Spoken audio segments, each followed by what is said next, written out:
in this lecture I'm going to talk about gamma function. Gamma function is very important because it is related to one of the important distribution called gamma distribution, and gamma distribution in itself has very good relations with other practical distributions like normal distributions and chi-square distribution. So in this lecture we will not only see gamma function, we will also see how gamma function is related to beta functions and how to solve the problems of beta and gamma functions. So as gamma function is denoted as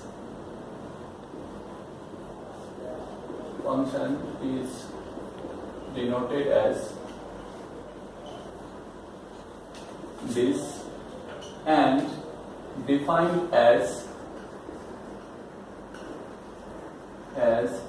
gamma of n equal to integral over 0 to infinity e raised to the power minus x raised to the power n minus 1 dx, where the condition is on this variable x is that x must be greater than 0 if it is a real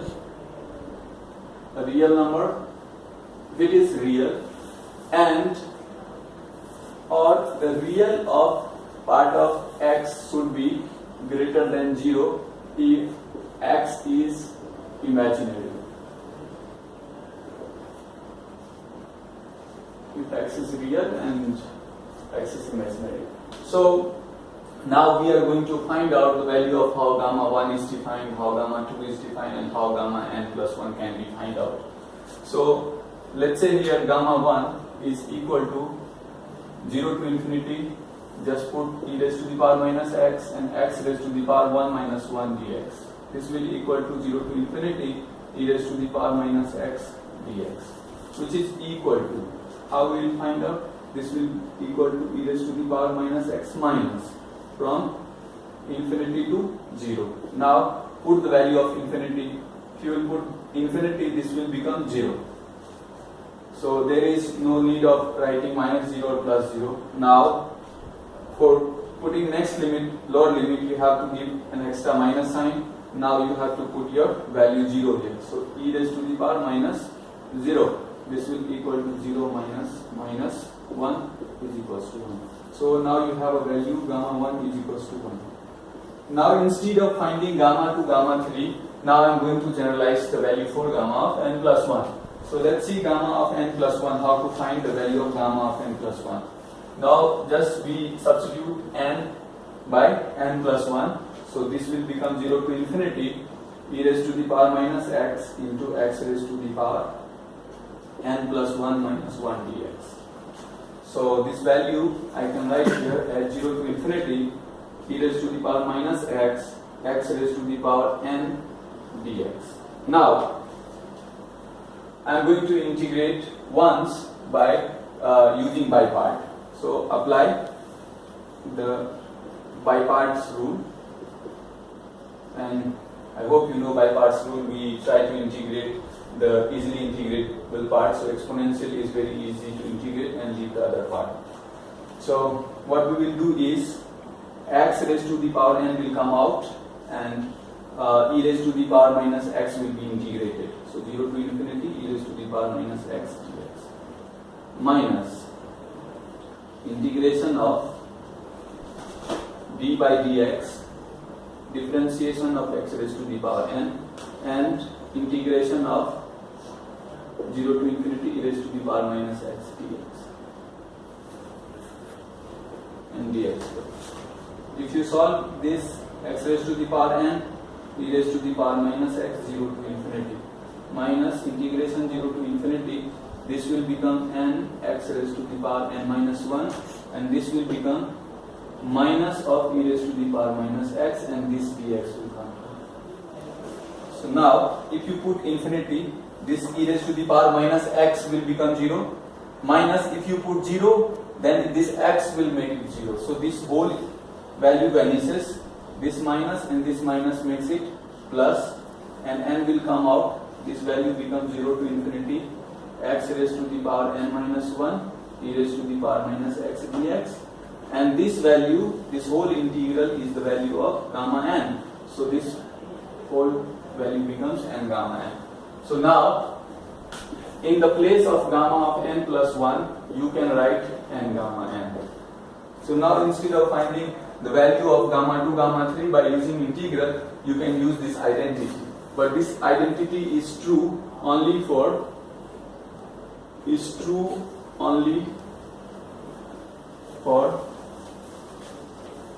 positive real number. Some negative real number as well, but generally for positive real number. So no, I should not say this positive real number or negative. Let's say this. So now here, suppose you have to find gamma of 2. So this will become gamma of 1 plus 1. This becomes 1 gamma 1. This is 1 into 1 is equals to 1.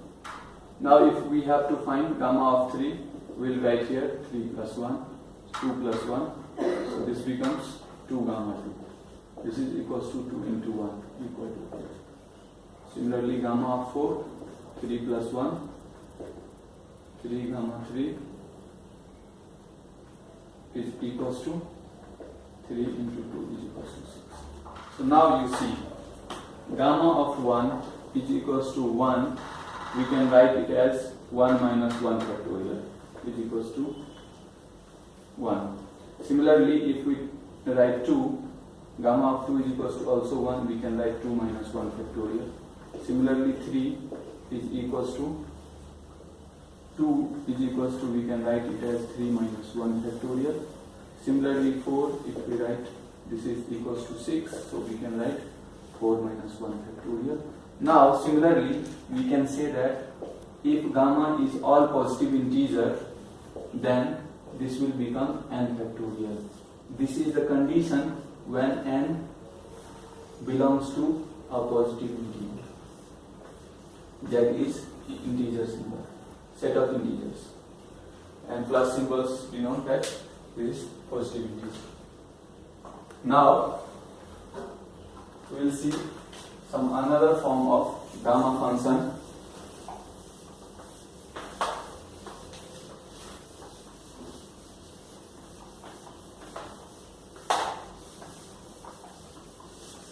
And this form is substitute. This is your first form. Now we will see second form. Substitute x is equals to t square. What you will see here, dx is equals to 2t dt. And as x tends to 0, t square will also tends to 0, so t tends to 0. As x tends to infinity, t square also tends to infinity, so t tends to infinity. So now our integral will be gamma of n is equals to, for this t is equals to 0 to infinity e raised to the power minus t square, and t square raised to the power 2n minus 1 and 2t dt. So this value becomes twice of 0 to infinity e raised to the power minus t square e raised to the power 2n minus 2 plus 1 dt. This 1 is added for this t. So this will become 2, 0 to infinity e raised to the power minus t square t raised to the power 2n minus 1 dt. Okay, so since this t and x are dummy variable, if you want to remember this gamma value in terms of x only, so you should remember gamma of n is equals to twice 0 to infinity e raised to the power minus x square and x raised to the power 2n minus 1 dx. No problem. This is your second form. Now question arises, if we had this first form, why we need this form? Because you can find certain integral where you will not be able to detect whether this integral is in the form of gamma function or not. Therefore, we need this form. Let's say you have a question, and the question is that evaluate integral 0 to infinity e raised to the power minus x square. Now, by looking at this and this form, you cannot predict that this is a gamma function. But looking at this and this integral, you can obviously say yes, both forms are matching. So what we will say here, how we will solve this as 0 to infinity e raised to the power minus x square, and here as 1, so we will write here as 0. So see, in the place of 0, you have 2n minus 1. So what we will do, we have to find n. So what we will write is 2n minus 1 equals to 0, so n is equals to half. If you see, you can write this in the form of e raised to the power minus x square, x raised to the power twice, half minus 1 dx. Now, you have n is equals to half, so this gamma will be, since we haven't used 2 here, so we have to divide gamma by n by 2. So first of all, our n is equals to gamma half, and since here there is no 2, so it will be divided by 2. So answer will be half gamma divided by 2. Since we haven't find out the value of gamma half, so I'll tell you later the value of gamma half. For the sake of this, seeing here, you should see that this is the value of this integral. Now we'll see the gamma, the relationship between gamma and beta function. But before moving to the relationship between beta and gamma function, we should look at what exactly is beta function and how it is defined.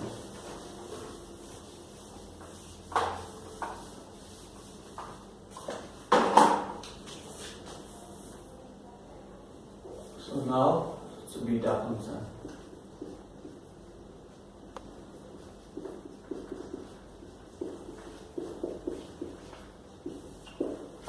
So beta function is defined as 0 to 1 x raised to the power m minus 1 and 1 minus x raised to the power n minus 1 dx. Now here, if you know the integral, the properties of integral, so properties of definite integral says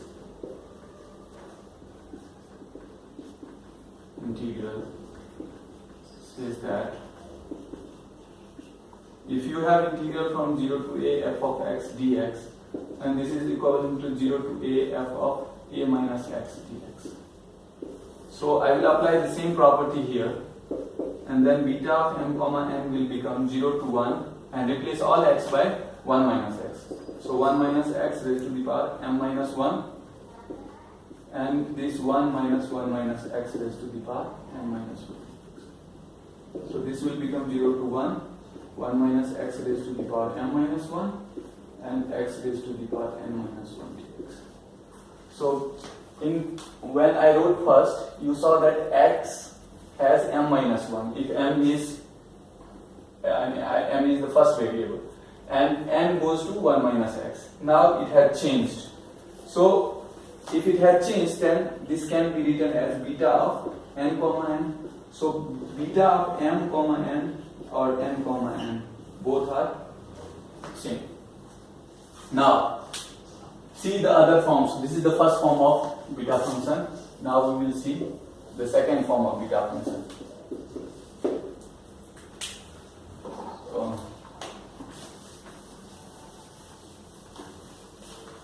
The second form is what I call this form is, I call this form as the rational form of beta function because I will substitute this by a polynomial in rational form. So substitute x by a function called t divided by 1 by t. So if you find dx, this will become 1 by 1 plus t square dt. Now you have to look at the value of limit. So if x is equals to 0, then t divided by 1 plus t becomes 0. If x is equals to 1, then there is t plus 1 by t. Then you will write t plus 1 is equals to t. When this identity will be equal? if this t tends to infinity. Infinity plus 1 is equals to infinity. So your limit will change, and your limit will be beta of m comma n is equals to t for 0 to infinity, and this value will change as t divided by 1 plus t raised to the power m minus 1, 1 minus 1 by 1 plus t raised to the power n minus 1 multiplied by 1 by 1 plus t square and dt. So this form will become reduced into t is equals to 0 to infinity, t raised to the power m minus 1 divided by, if you see, this will become again as t, or 1 plus t minus 1 is equals to t. So this will become t raised to the power n minus 1 and divided by 1 plus t raised to the power m minus 1 plus n minus 1 plus 2 and dt. So the whole integral will reduce into t is equals to 0 to infinity, t raised to the power m plus n minus 2 divided by 1 plus this 2 and 2 will cut it out, 1 plus t raised to the power m plus n. Okay, so this is your integral. So now you can remember this integral as in terms of x only. So if you want, then your second form will be must be written as am I right here? Because this will be equal to 1 into 1 plus t minus 1 into t. So this divided by t square, no problem. So this is okay. Now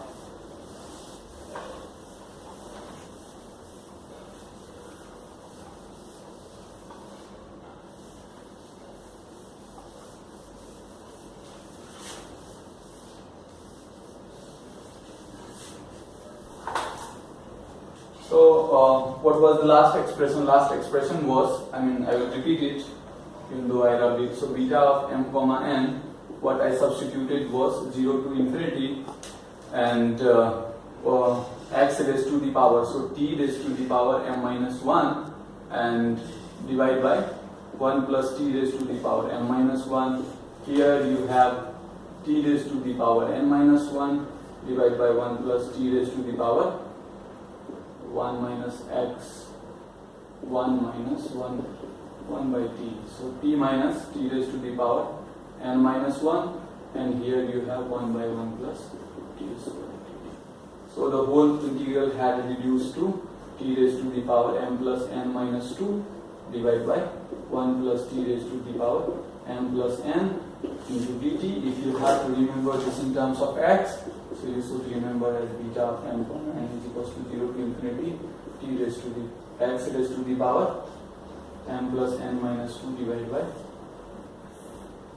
by 1 plus x raised to the power dx. So this is your second form. Now you have to see the third form. This is your second part. Second formula, beta function can be found in this form as well. And the third form of beta function is what I call this form as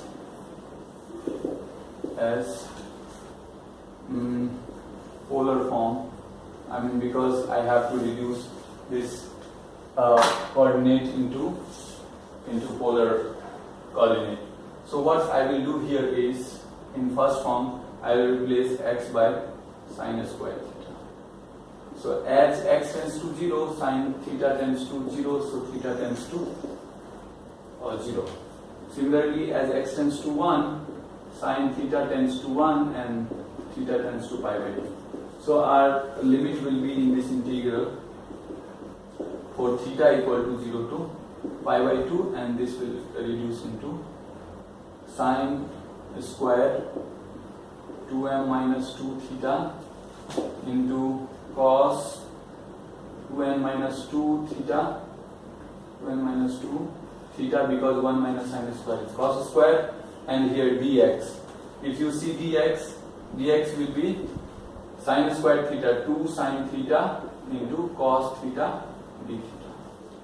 So this will reduce into 0 to pi by 2.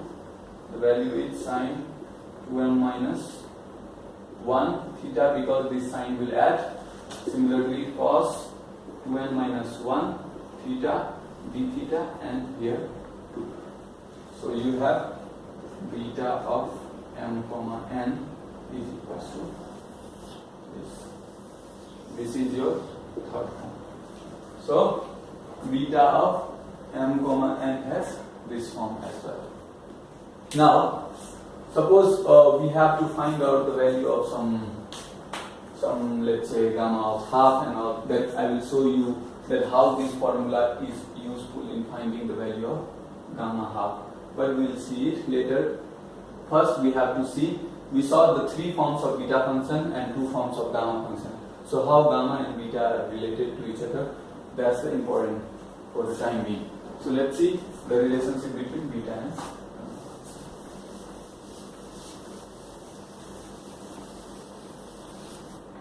Beta and gamma function.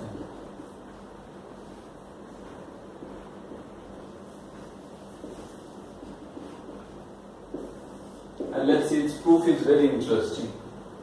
Why? So the relationship is beta of m comma n is equal to gamma of m into gamma of n divided by gamma of m plus 1. Okay. So how we will prove this relationship? Okay. So I will take this RHS part to prove this for now. We know that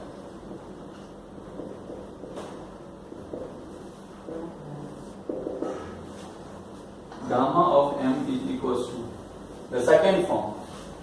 We have to write twice integral 0 to infinity e raised to the power minus x square and x raised to the power 2m minus 1 dx. Similarly, we can write gamma of n equal to twice integral 0 to infinity e raised to the power minus y square and y raised to the power 2n minus 1. Okay, so this we know by the second form of gamma function. So this is your 4th and 5th equation. Now see the LHS. Okay, so just not see the LHS or RHS. We just multiply this 4th and 5th equation. So what will be the value of gamma of m into gamma of n? This will be obviously 4 times integral 0 to infinity e raised to the power minus x square x raised to the power 2n minus 1 dx integral 0 to infinity e raised to the power minus y square y raised to the power 2n minus 1 dy. So this is generally a double integral. So we write at this and this, one for x and one for y, because the limits are same. That's why there should be no discrimination in pointing out which one is used for which one. So we will write here e raised to the power x square and e raised to the power y square. This will merge. And this x will become as 2 raised to the power m minus 1 and y will be 2 raised to the power m minus 1 dx. Okay. Now, can you see something here? You have x square plus y square. Now we cannot solve this equation in this form. So we have to change the coordinate. So what we will do? We will change this system into polar form. So I mean polar coordinate. So how we will do it? We will do it like, see, you know, if x is equals to r sin theta and y is equals to r cos theta, then x square plus y square is equals to r square is a circle. Okay? See this form, this x square plus y square. This x square plus y square hints to me that there is some, I mean we can change this coordinate system into polar coordinate. So we know the polar coordinate. If we have x squared plus y squared is equals to r squared, this signals me that x is equals to r sin theta and y is equals to r cos theta. So I am going to change this into. But now the crux problem will lie into how to change the coordinates for x and y. So how we will change? See here, if we put this is equals to x and this is equals to y, no problem. If x is equals to 0, in polar coordinates, instead of x and y, you will have theta and r. Okay. So you see here, if you have x is equals to 0 and y is equals to 0, if x equal to 0 and y equal to 0, this gives you r equal to 0. But what about theta? In terms of theta, if you want to find the value, then you have to see it like this way. I will give you a graphical explanation. This is a circle having radius r. Okay? Having radius r. See here, you have given that x is equals to 0 and y is equals to 0. Yani this line and this line. And it says that x goes to 0 to infinity in this direction, only positive half, and y goes from 0 to infinity, positive half. This means your theta lies in this quadrant only, first quadrant. If theta lies in the first quadrant, then theta will be pi by 2. Theta will vary from 0 to pi by 2. So your theta is equals to 0 to pi by 2.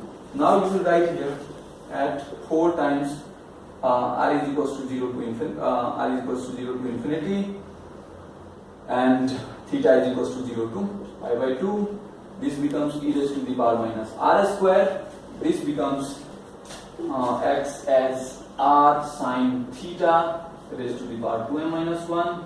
This becomes r cos theta raised to the power 2n minus 1. And dx dy, you have to find it by Jacobian. This becomes r dr d theta. That I can show you, but I'll show you later. I'll show you after doing this. So this becomes r dr d theta. So how we will write it? Like we have to write that 4. Now r is equals to 0 to infinity. Take all r values together. So e raised to the power minus r square, r raised to the power 2m minus 1 into r raised to the power 2n minus 1 and 1 more r dr. And now take theta values together. Theta is equals to 0 to pi by 2 sine 2m minus 1 theta cos 2n minus 1 theta and d theta. Now divide this 4 for 2 for this value and 2 for this value. We can write this 2 into this 2.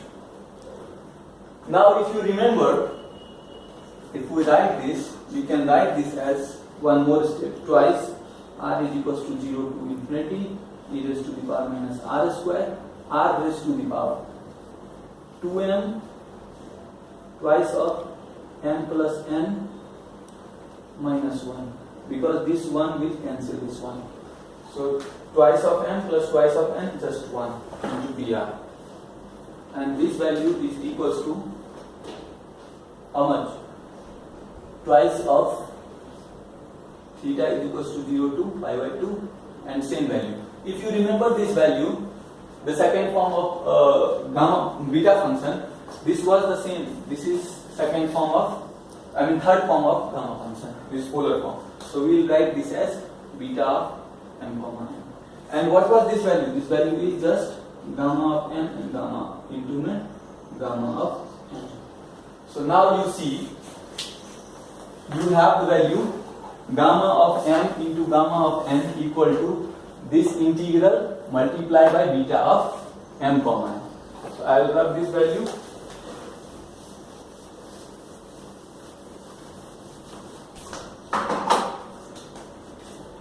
This gamma of m into gamma of n equal to, if you see the second form of gamma function, which says that twice of x equal to 0 to infinity e raised to the power minus x square, x raised to the power 2n minus 1. So instead of n, you have m plus n. So this is gamma of m plus n multiplied by beta of m comma n. So this makes your proof easier.